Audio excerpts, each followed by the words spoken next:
সকলোকে আশা কৰোঁ সকলো ভালে আছে। আজি ব্লগটো ৰাতিপুৱা আৰম্ভ কৰি দিছোঁ।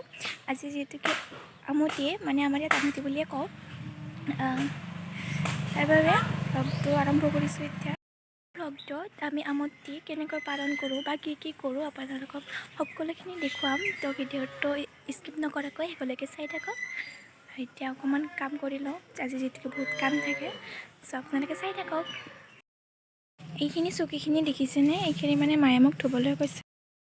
যিহেতু আমাৰ ইয়াতে আমতিৰ দিনা কেইদিন লাগি থকা বস্তুবোৰ ধুব লাগে, চ' মই এইখিনি কৰি লওঁ। তো এতিয়া আমাৰ কাম কৰি মেলি হৈ গ'ল, আৰু ইফালে চাওকচোন মোৰ ঘামি অৱস্থা নোহোৱা হৈ গৈছে। তো এতিয়া গা পা ধুই ফ্ৰেছ হৈ লওঁ। এতিয়া গা পা ধুই মেলি হৈ গ'ল। ইয়াৰে পিছৰ পৰ্বখিনি আপোনালোকক দেখাম কি কৰোঁ।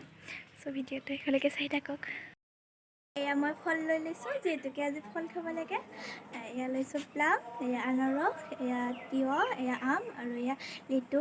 কঁঠালো খাব লাগে, কিন্তু কঁঠাল যিহেতুকে মই নাখাওঁ, তাৰ বাবে লোৱা নাই। আৰু আপোনালোকক দেখুৱাই আছোঁ।